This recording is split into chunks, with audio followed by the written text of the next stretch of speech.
dan gambar kepunto dewa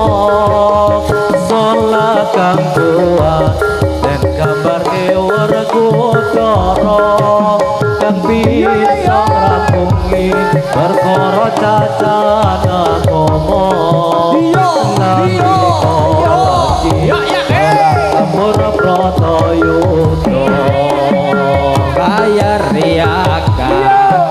gambar Raden Arjuna Raden Puntadewa iku gambarane ngapa pungkasane munggah haji lamun kuwasa kinambar Kresna dadi raja ing Astina wonten nyoto iya angkama Islam iku nyoto li utama puni sing nyebar para wali songo kang duwe gelar Raden Sabit Sunan Kalijaga anggone nyebar seni wayangan susah lan payah akeh pepalang uga ujian ning nyatane wali songo kasempatan najan critane gawa seni ing wayangan sangat katur iya salat kang kuat dan gambar kewerku doro kang bisa ngrampungi perkara cacana komo nalika lagi barang Amur Pratoyuda bayari zakat ing ginambar Raden Arjuna Raden Puntadewa iku gambarane poso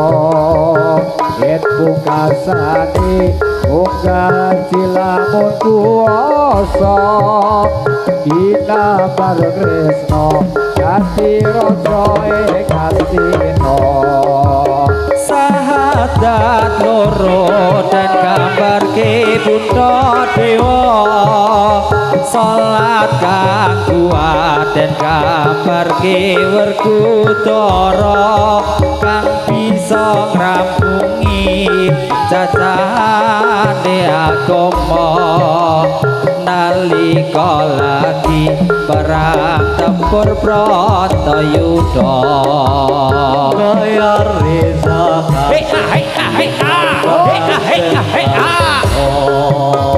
Raden Nakula iku gambarane poso ing pungkasane munggah dadi lamun kuwasa angka wijaya dadi raja ing Astina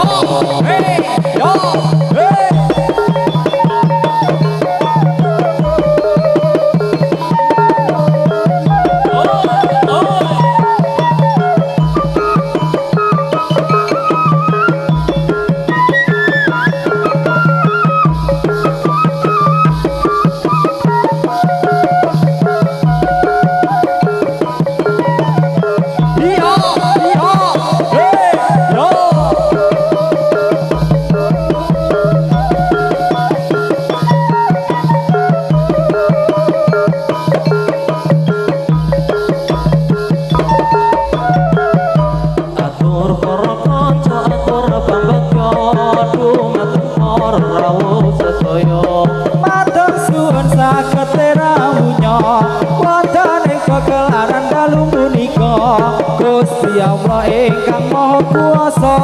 kersa paring nugrah tur para kanca tur babagya nyuwun ring Bapak Ibu sedaya kandhau pikir lan tenaga serta bantu nglawan jiwa raga Gusti Allah ingkang Maha Kuwasa kersa paring pitados sesuwun dumateng pangeran saged netepi ing kewajiban derek dawuhe Gusti Pangeran ingkang kasebat ing dalem Al-Qur'an Nabi Muhammad kang kados utusan kautus dening Pangeran.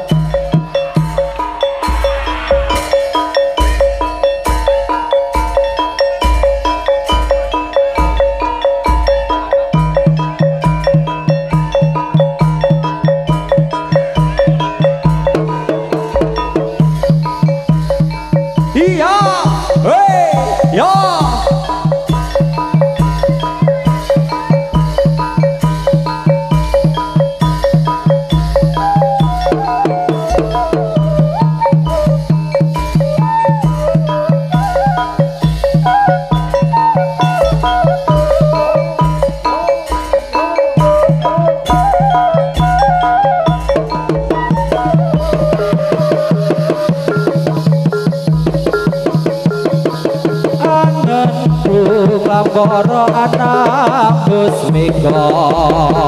kita lintang sesulo pada rembulan tak goleki ana ngendi si pancerina tapi tipi kita tetep ing jantung melungit iya ambung sorong ratep diwanggo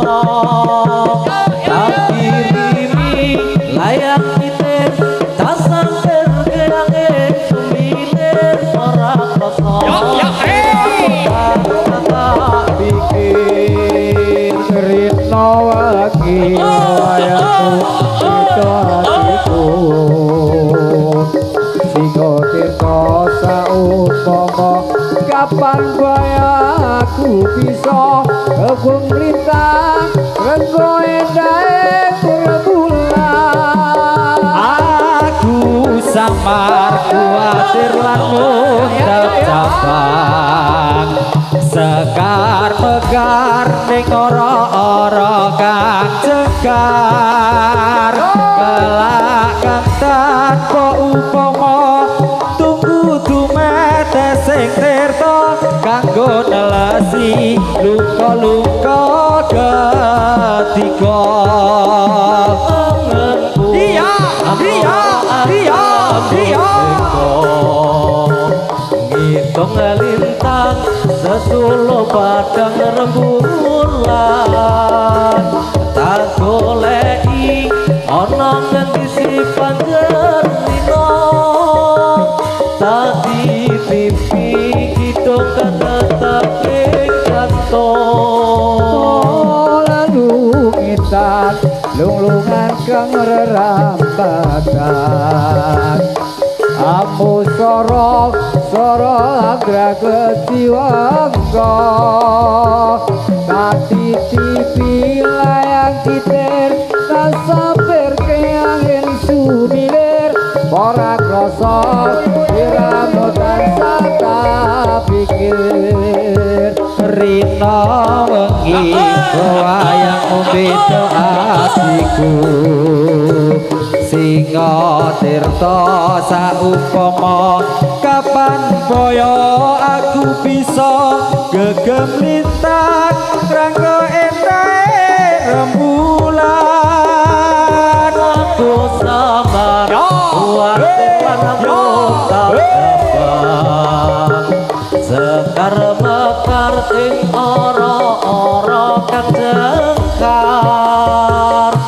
ngelakang tanpa upama tunggu tumete sing tirta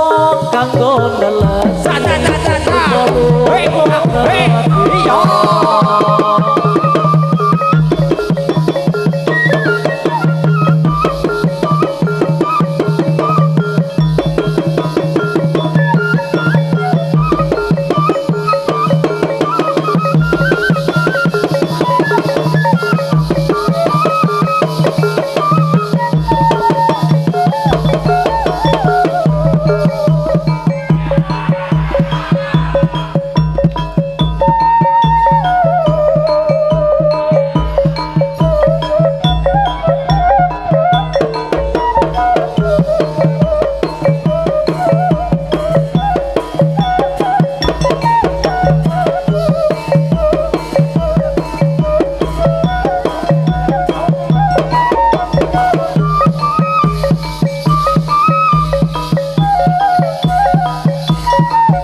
Pangerane Allah Aja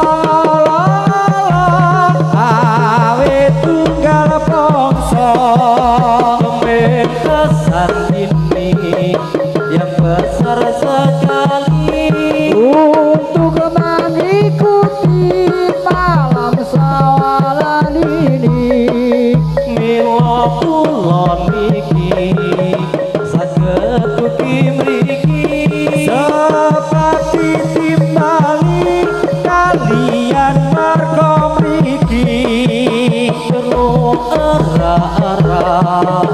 anggone hiburan Supaya neteka sarta bisa aman. ayo para kanca padha suka-suka supaya gembira kancane pemuda najan rupa kewan melu perayaan supaya neteka sarta bisa aman mula para rawuh kagem salah putri Bersama Sadi rupa meteni. kata sampun tetap lelakon kawula menawi lapat nyuwun dongeng pangarsama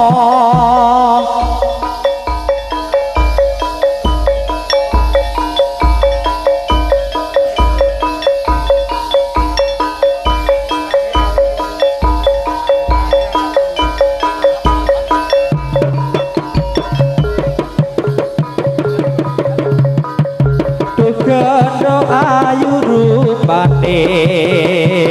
ora tegas aku sakit sirane mengaku eling kepiyane sliramu tegas pedhot katresnane sing celuk ngapura saiki aku ora nampa biyen ati iki lara bongka tresnanku wis sia-sia Mongsak iki diramu bingit tangon tresno kang wis layu saya lara atiku kanggo nganti diganjel keru kaburan awakku iki ora tegas marani ati sing tak jaluk wong pamuji kon nampa tresno nganti tekaning pati asik yo ayu rupane ora tegas aku sengit sirane mengaku eling kepiyane sliramu tega pedhot katresnane sing tak jaluk mong ngapura saikine aku ora nampa biyen ati iki lara mong katresnanku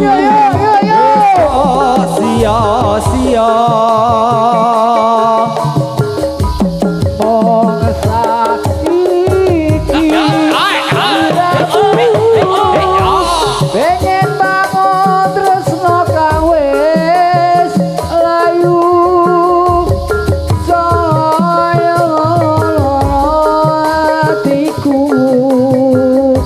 tangga ati diganjel kelu ngapura waktu iki ora tegas ngarani ati mung larani ati sing kecelo mung pamuji kon mun kotres yo yo nganti salami mami ngapuran awakku iki ora tegas penglarani ati sing kacalon mong pamuji konku nampa tresno kanthi tekaning pati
ayo prosedulur Islam sedaya bebarengan hormatono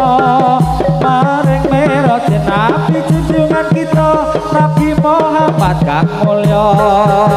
ayo pro kaum muslimin muslimat sarta sholat fatayat padha giat anggone menghormat maring merah Muhammad lamun wong urip ra gelem hormat besok yen ana akhirat bakal keparingan siksa lan lanat geni neraka kang mulat nanging wong urip kang gelem menghormati maring miyose Kanjeng Nabi sesayen sira dumeka ing pati diganjar swarga kang endi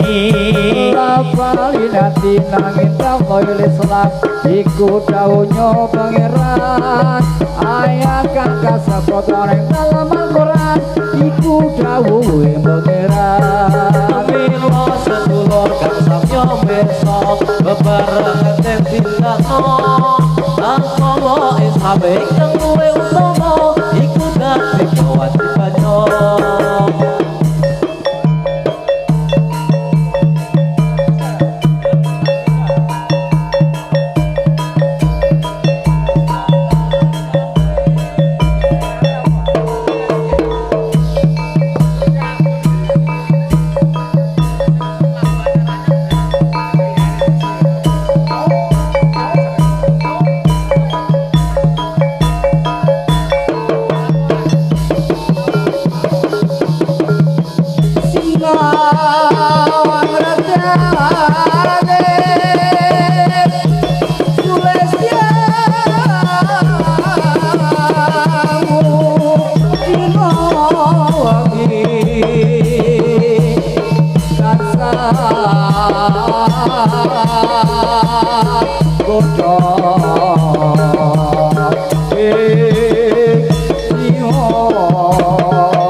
terus montang manting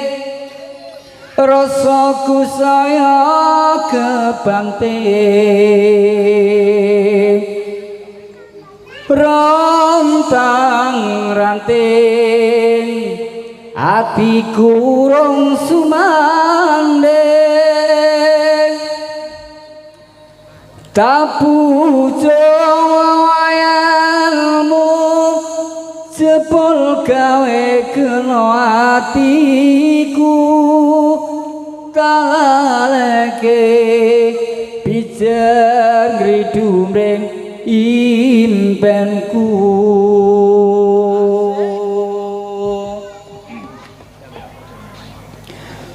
terus montan manting rasaku saya kebanting rontang ranting hatiku rong sumanding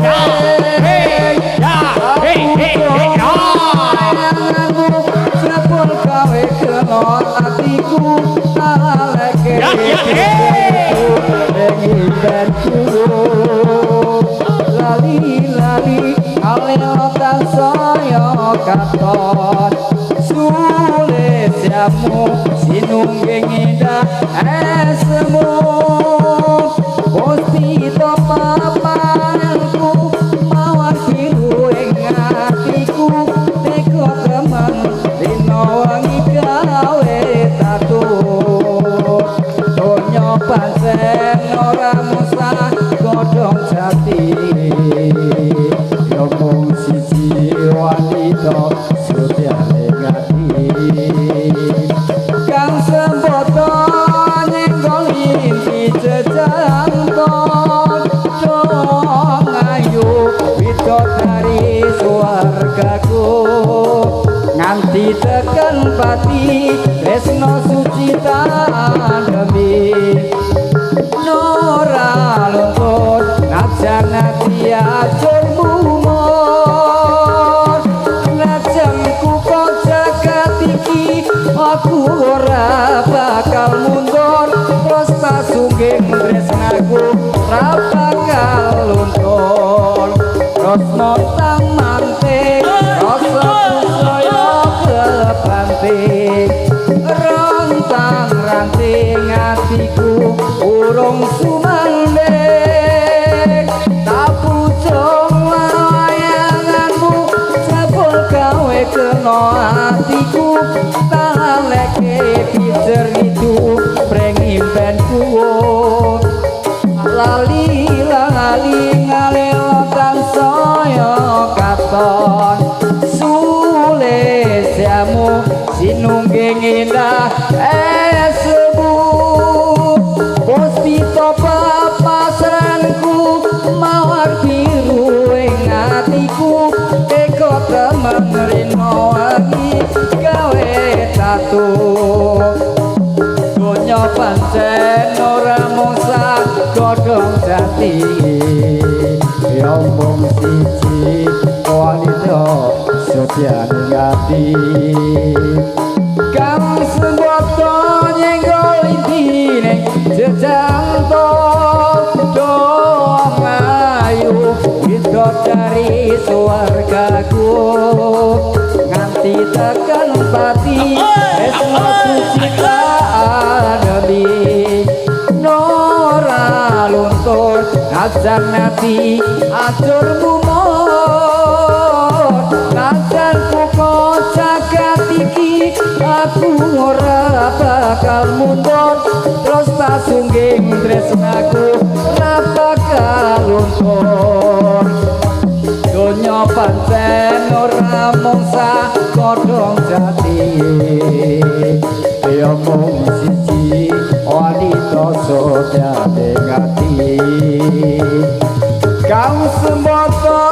nyenggol inti jejangkon dong ayu widodari swargaku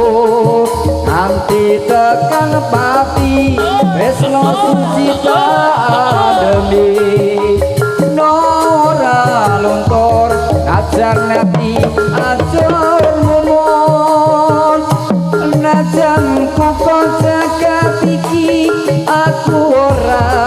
bakal mundur terus tak sungging tresnaku ora bakal luntur nganti tekan pati tresno suci tak ademi ora luntur najan ati ancur mumur najan ku jagat iki aku ora bakal mundur terus tak sungging tresnaku ora bakal mundur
tak lali-lali ngalelo tansaya katon sulesyamu sinungging indah semu puspita papasanku mawar biru ing atiku teka demen dina wengi gawe tatu donya pancen ora musa godhong jati yo mung siji wanita soda ngati kang semoto nyekolinti sesamto dong ayu witok dari suwargaku nganti tekan pati tresno suci ademi nora luntur najan ati acur mumur najan ku jagat iki aku ora bakal mundur terus tak sungging tresnaku ora bakal luntur